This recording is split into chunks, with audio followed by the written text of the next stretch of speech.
America আর রাশিয়ার মতো super power দেশগুলোর চেয়েও শক্তিশালী অস্ত্র কি? কথাটা সিনেমার গল্পের মতো শোনাচ্ছে, তাই না?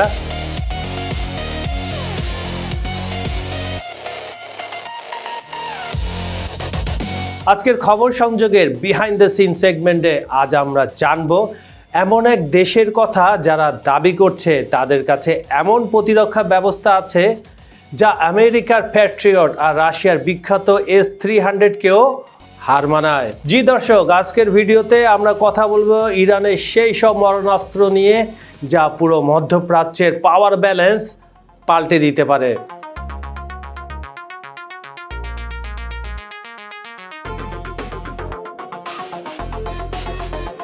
তো চলুন শুরু করা যাক, কিন্তু তার আগে ভিডিওটিকে একটি লাইক দিয়ে দিন এবং চ্যানেলটি সাবস্ক্রাইব করে নোটিফিকেশন বেল অন করে রাখুন। আপনি পৃথিবীর কোন প্রান্ত থেকে এই অনুষ্ঠান দেখছেন কমেন্টে জানাতে ভুলবেন না কিন্তু। 2020 সালে জানুয়ারি মাস, পুরো বিশ্ব তখন দম ফেলছে আমেরিকা ইরান টেনশন নিয়ে। যুদ্ধ ভাব। এমন সময় একটা প্রশ্ন সবার মনে, ইরান কি আসলে আমেরিকার মুখোমুখি দাঁড়াতে পারবে? এবং তখনই বিশ্ববাসী জানতে পারল ইরানের এক গোপন সামরিক প্রজেক্টের কথা। একটা প্রজেক্ট যা শুরু হয়েছিল 2010 সালে, পুরো 9 বছরের নীরব পরিশ্রম, এবং 2019 সালের আগস্টে এসে সেই অস্ত্র বিশ্বের সামনে এলো। নাম তার বাবর 373। আর এই একটা অস্ত্রই যথেষ্ট পুরো গল্পটা পাল্টে দেওয়ার জন্য। এই বাবর 373 আসলে কি জিনিস চলুন ব্রেকডাউন করি। প্রথম কথা, এর রেঞ্জ। এই মিসাইল ডিফেন্স সিস্টেম 300 কিলোমিটার দূরের কোনো বিমান বা ক্ষেপণাস্ত্রকে ডিটেক্ট করতে পারে। ধরুন এটা ঢাকা থেকে কলকাতার দূরত্বের চেয়েও বেশি। ভাবা যায় 250 কিলোমিটার দূরে থেকে টার্গেট লক এবং 200 কিলোমিটার দূর থেকে ধ্বংস, একেবারে আকাশে বুম। দ্বিতীয় কথা, উচ্চতা, এর হাইট। এটি 27 কিলোমিটার উচ্চতায় উঠতে থাকা যে কোনো জেট ফাইটার, ড্রোন, এমনকি সুপারসনিক ব্যালিস্টিক মিসাইলকেও ধ্বংস করতে পারে। 27 কিলোমিটার মানে কত জানেন? কমার্শিয়াল প্লেন যে উচ্চতায় ওড়ে তার দ্বিগুণেরও বেশি। তৃতীয় কথা, মাল্টি টার্গেট। একসাথে বিভিন্ন উচ্চতায় বিভিন্ন দিক থেকে আসা একাধিক মিসাইলে একই সময় হিট করতে পারে।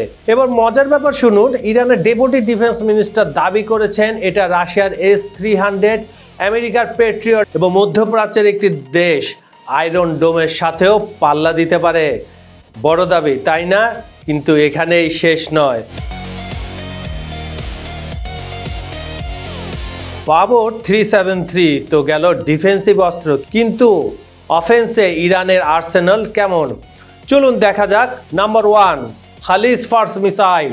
এটাকে ইরান বলে স্মার্ট মিসাইল। কেন? আমি কাউন্ট করে বলে দিচ্ছি। নাম্বার 1, শব্দের চেয়েও দ্রুত গতি, মানে সুপারসনিক।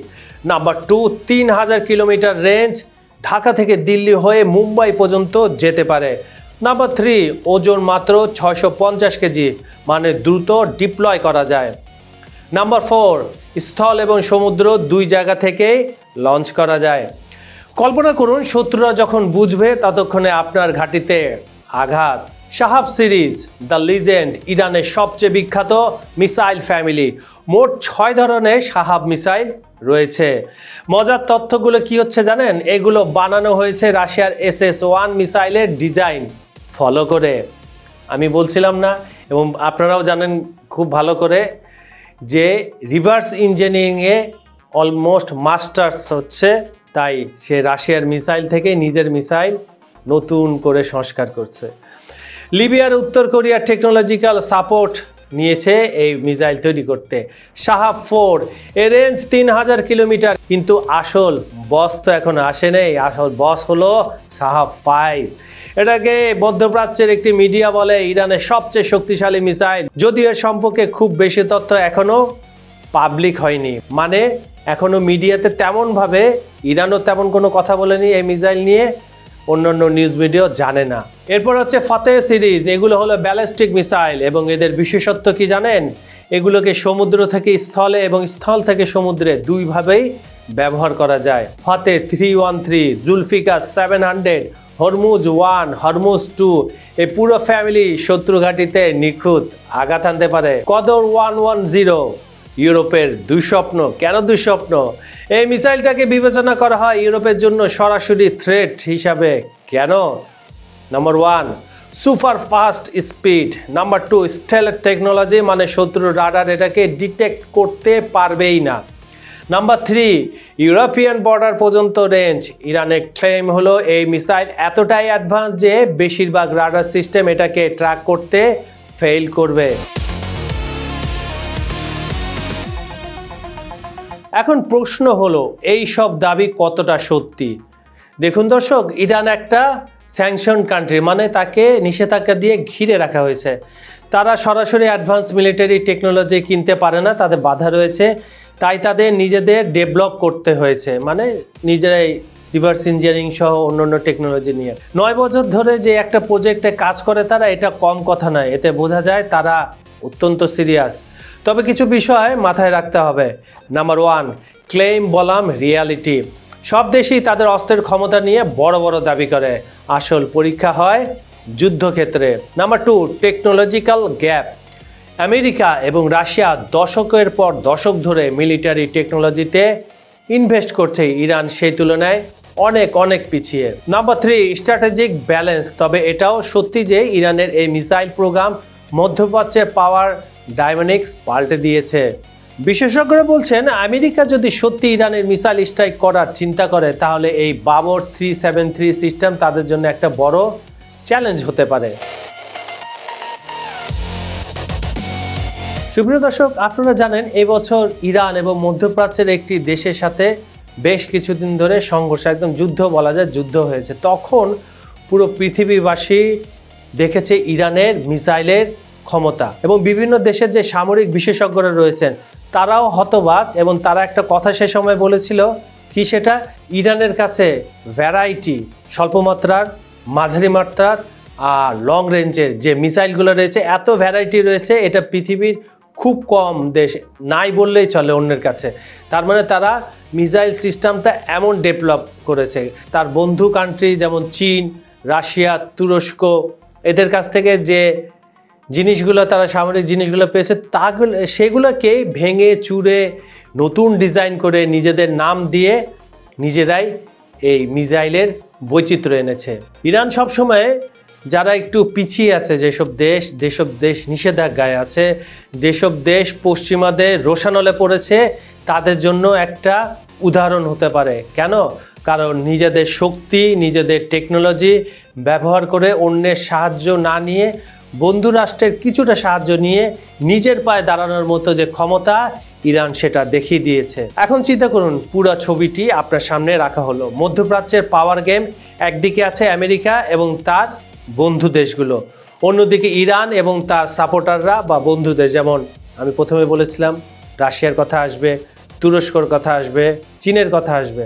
অনেক ক্ষেত্রে ইরানকে কিন্তু ভারতও সাপোর্ট করে, কিন্তু ভারতের ডিপ্লোমেসি আলাদা, এটা নিয়ে আমি আরেকদিন আপনাদের সাথে কথা বলবো। আর ইরানের মিসাইল প্রোগ্রাম মানে কি?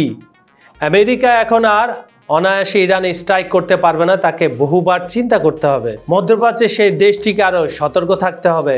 সৌদি আরব এবং ইউ এর জন্য নতুন নিরাপত্তা চ্যালেঞ্জ। গ্লোবাল ইম্প্যাক্ট, সারা গ্লোবালে কি ধরনের ইম্প্যাক্ট পড়বে? কদর 110 মিসাইলের কথা মনে আছে, যেটা ইউরোপ পর্যন্ত পৌঁছাতে পারে। এর মানে ইরানের মিলিটারি রিচ এখন শুধু মধ্যপ্রাচ্যে সীমাবদ্ধ নেই, এটা একটা বড় জিওপলিটিক্যাল শিফট। ভবিষ্যতের সম্ভাবনা দর্শক, প্রশ্ন হলো আপনাদের কি করছি, ইরান কি থেমে থাকবে? অবশ্যই না, তারা ক্রমাগত তাদের মিসাইল টেকনোলজি আপগ্রেড করছে, এবং এটাই সবচেয়ে বড় উদ্বেগের বিষয় পশ্চিমা দেশগুলোর জন্য। আজকের ভিডিওতে আমরা কি জানলাম? বাবর 373 যা নাকি পেট্রিয়ট এবং S-300কেও টেক্কা দিতে পারে। Khalij Fars, the supersonic smart missile.